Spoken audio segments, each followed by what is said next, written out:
I drank Ganga and everything changed. इस जगह का नाम है विदुर कुटी। जय हो प्रभु।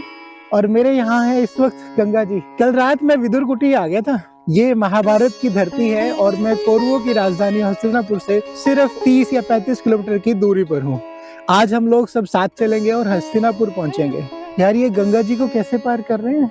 लगता है मेरे को भी ऐसे ही पार करना पड़ेगा इनकी मदद लेकर के। आप में से जिसने महाभारत देखी है ना, उनको पता होगा विदुर जी के बारे में। कहते हैं कि विदुर जी जब द्रौपदी का चीरहरण हो रहा था तो इकलौते ऐसे इंसान थे जिन्होंने अपने कॉन्शियस की सुनी, अपने दिल की सुनी और हाथ उठा करके धृतराष्ट्र और बाकी सब लोगों को सभा में बोला कि ये गलत कर रहे हैं आप, ऐसा नहीं होना चाहिए।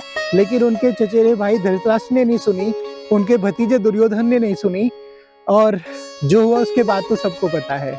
लेकिन उस घटना के बाद विदुर इतने आहत हो गए, वहां से उन्होंने कौरवों के साम्राज्य की सेवा का कार्यभार छोड़ दिया और वहां से उठ करके आकर के यहाँ बस गए इस जगह पर, और एक छोटी सी कुटिया बनाई। आज वहीं पर विदुर जी का एक छोटा सा मंदिर है।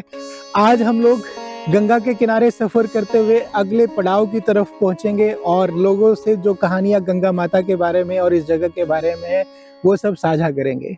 तो चलिए चलते हैं सफर की तरफ। ये है मगन बाबा। कल मैं इन्हीं के यहीं पे सोया था, तो आज सुबह इन्होंने ना सिर्फ गर्मा गर्म चाय का गिलास मेरे साथ शेयर किया, बल्कि शेयर की अपने 90 ईयर की जर्नी और अपने 90 सालों का रिश्ता गंगा मैया के साथ। आप तो यहीं पले बड़े हैं ना, आपने तो बहुत बचपन से गंगा जी को देखा है। यहीं पले यहीं बढ़े हैं। हमारे लिए गंगा जी का ये महत्व है। जैसे देवता मान लो शिव जी महाराज हैं या और हैं, उनकी प्रतिमा मूर्ति बनी हुई है, उनको हम देख नहीं पा रहे और गंगा जी हमारे सामने बह रही है, तो हम तो इनसे बड़ा देवता और किसे माने जो हमारी नजरों के सामने है। जब आपके टाइम पे पहले गंगा होती थी और अब जो गंगा है उसमें कुछ फर्क दिखता है आपको? बस हमको तो इतना फर्क दिख रहा है कि जब ये बैराज नहीं था बना हुआ गंगा जी में, तो गंगा जी की बहुत बड़ी धार चलती थी और पानी पानी दिखता था 6-7 किलोमीटर में। मगन बाबा के जो आंसर्स थे ना, वो रटे रटाए नहीं थे, वो स्पिरिचुअल पोइट्री के जैसे नहीं थे।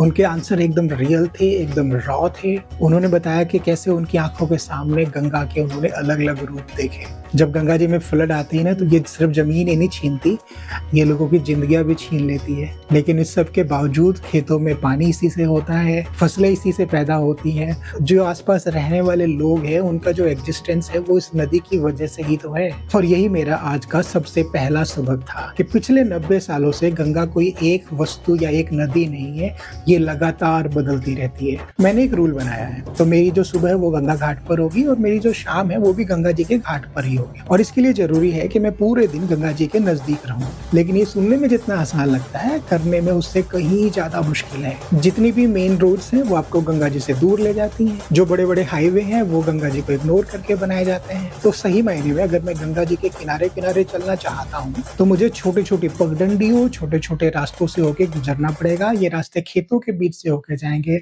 अलग अलग गाँवों से गुजरेंगे, और ये ऐसे रास्ते होंगे शायद जिसपे सब लोग नहीं चलते होंगे। ये वाला रास्ता अब छोड़ना है, इस रास्ते पे जाऊंगा।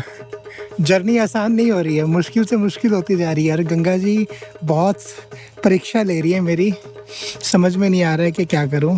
कहते हैं कि कई बार जो डिवोशन है, जो भक्ति है, वो कंफर्ट के बारे में नहीं है, ये अपने भगवान के करीब रहने के बारे में है, स्पेशली तब जब ये सब करना बहुत ही ज्यादा मुश्किल हो। तो जब मैं साइकिल चला के जा रहा था तो मैंने खेत में कुछ लोगों को काम करते हुए देखा, तो मैंने उनसे गन्ने के लिए बोला, भाई एक गन्ना मिल जाएगा चूसने के लिए? एक दे दो काट के। साइकिल पे स्टैंड नहीं है मेरी।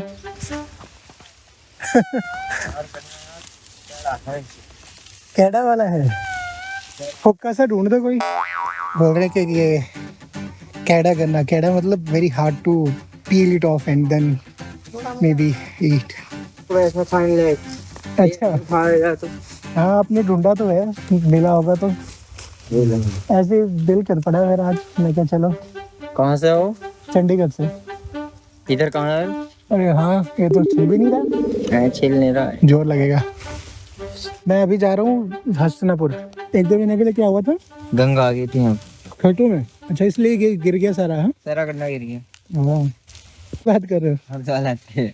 हर साल? तो मैंने उनसे पूछा कि तो फिर तो आपको गंगा से बहुत नफरत होती होगी। तो मनोज भाई ने मुस्कुरा करके कहा था कि नहीं, इसमें नफरत करने की तो कोई बात ही नहीं है, सब कुछ गंगा मैया ने दिया है, ले भी लेंगी तो क्या है। अब मैं पहुंचा एक गांव में, वहां पर गांव के बच्चे वहीं रास्ते के किनारे पर खड़े हुए थे और हमारे बीच में बातचीत शुरू हुई।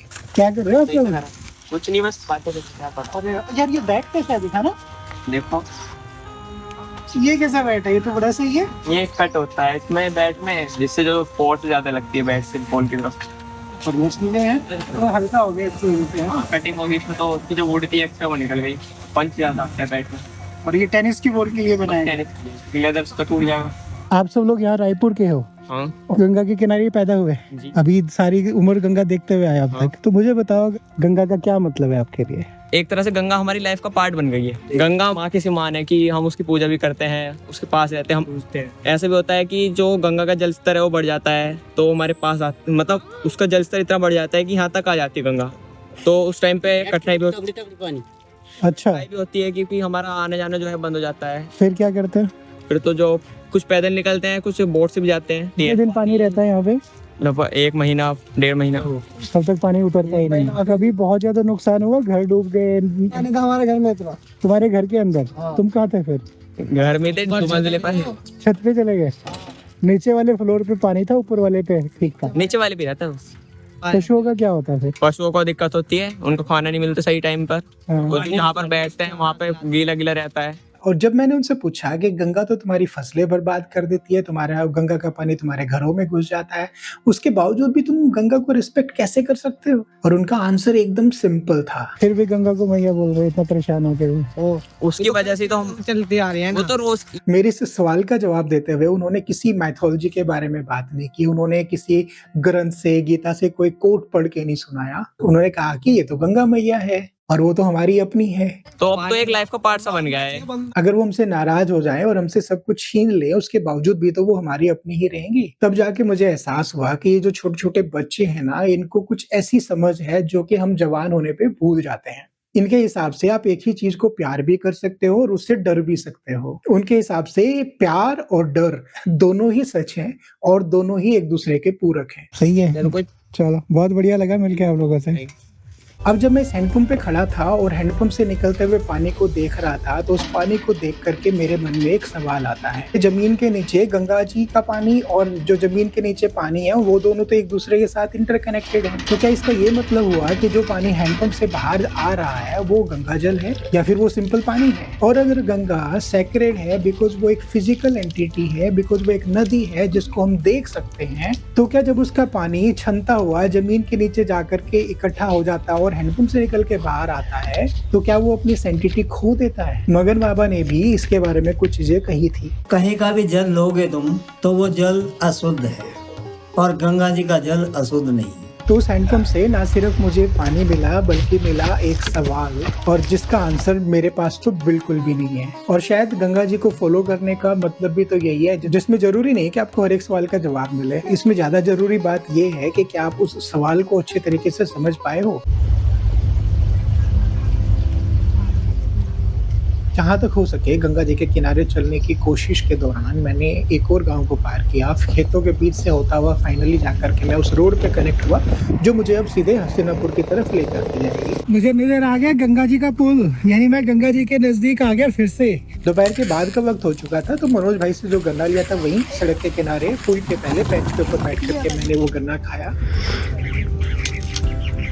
तो जब मैं गंगा जी के पुल को पार कर रहा था और मैंने वहां खड़े होकर के नीचे बहती हुई गंगा जी को देखा, तो मन में सबसे पहले ख्याल आया कि गंगा का पानी कितना पॉल्यूटेड है। सच में मैं उस वक्त बहुत ही ज्यादा जजमेंटल था, क्रिटिकल था और बहुत पेसिमिस्टिक था। लेकिन तभी मेरी नजर पड़ी उस सीन के ऊपर जिसे देख करके ये सब एकदम बदल गया। जब मैं सोच रहा था कि गंगा में वो बात नहीं रही, तो मैंने इस परिवार को देखा है, कपल है, गंगा जी को पूज रहे हैं यहाँ पे। तो ये दो चीजें पैरेलल चलती हुई नहीं लगती हैं आपको?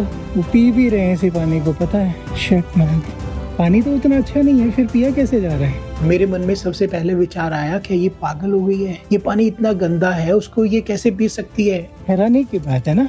मैं हैरान से ज्यादा मुझे ये चुनौतीपूर्ण लगा। चुनौती इस बात की कि मैं जिस पानी को देख करके इतना घृणित महसूस कर रहा हूँ, तो उसको कोई वहीं पे उसी जगह पे खड़ा होकर के पी कैसे सकता है? उसको क्यों लगा होगा कि गंगा का पानी पीने के लायक है? तभी मुझे बाबा जी की वो बात याद आई, मगन बाबा जी ने कुछ बोला था।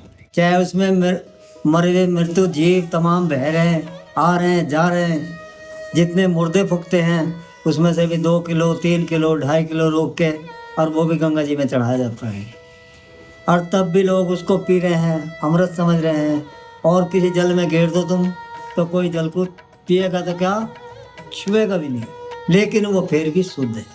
और इसी चुनौती के चलते मैं खुद चल करके साइकिल चला के उस जगह पर पहुंचा जहां पर वो खड़ी हुई गंगा जी के पानी को पी रही थी। वहां जाकर जब मैंने गंगा जी के पानी को देखा, तो जब मैं पुल के ऊपर खड़ा हुआ था, वहां से जब पानी को देख रहा था, तो ये बहुत ही पॉल्यूटेड लग रहा था, पीने लायक बिल्कुल नहीं लगता था। इसमें बहुत सारी चीजें मिक्स हो रखी थी। लेकिन जब मैं यहाँ पर खड़ा हूँ और पानी को देख रहा हूँ, बहुत पास से देख रहा हूँ, तो मुझे एहसास हो रहा है कि यहाँ से तो पानी एकदम अलग दिखता है, एकदम जीवित जल महसूस होता है। But I'm still doubtful if anybody can drink this water. What if they will drink? I can't say. Shall I असमंजस try? की स्थिति में मैं वहीं घुटनों पर बैठ गया और मैंने उस पानी जय को गंगा पिया। मैया। और जैसे ही वो रक्षा पानी करना। मेरे होंठों को छूता हुआ गले के नीचे उतरा, मैं रो पड़ा। I don't know, but I'm feeling very emotional. What power is this? It's very difficult to answer. But my eyes, they are wet right now. मैं रो पड़ा, इसलिए नहीं कि मुझे कोई खुशी महसूस हुई, और ना ही इसलिए कि मैं बहुत दुखी हो गया, बल्कि इसलिए क्योंकि बहुत गहराई में कहीं पर मेरे अंदर कुछ तो ऐसा था जो बदल रहा था। और ये सब भावनाएं इस पानी के पॉल्यूटेड होने के बारे में या फिर प्योर होने के बारे में तो बिल्कुल भी नहीं थी। ये सारी की सारी भावनाएं थी गंगा मैया के सामने सरेंडर होने के बारे में। Am I getting devotional? Am I पिछले getting 4 या 5 दिनों से religious? मैं बार बार खुद से बहुत सारे सवाल और पूछता just था। emotions मैं हर एक coming चीज out. को बहुत ही गहराई से एनालाइज करता था, और बहुत बार मैंने इस अंधी मान्यता से गंगा जी को I'm मैया मानने going से भी through खुद lots को of प्रोटेक्ट confusion, किया। lots- लेकिन उस पल में मैं पूरी तरह से और समर्पित just हो गया, emotions are समर्पित coming हो गया गंगा मैया के लिए, समर्पित हो गया उन भावनाओं के लिए जो लोगों के अंदर गंगा मैया के प्रति है। I'm going through lots of confusion, lots of doubts right now. I really don't know. ये सच में रहस्य से भरी हुई फीलिंग्स हैं। ये ऐसी फीलिंग है जिसको बयान करना शब्दों में बहुत ही मुश्किल है। शायद मैं किसी अनजान शक्ति के सामने नतमस्तक हो चुका था, और इसी पल में मैंने एक असीम शांति को अपने अंदर महसूस किया। पता नहीं ये इमोशंस कहाँ से आ रहे हैं। मैं क्यों रोने लगा अचानक से, मेरी आंखें क्यों भीग गई। मैं धार्मिक होता जा रहा हूँ क्या?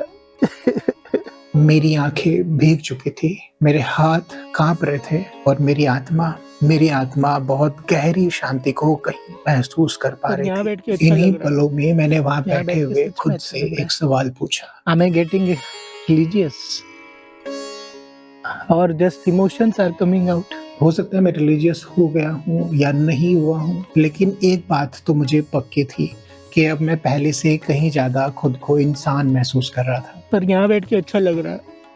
यहाँ बैठ के सच में अच्छा लग रहा है।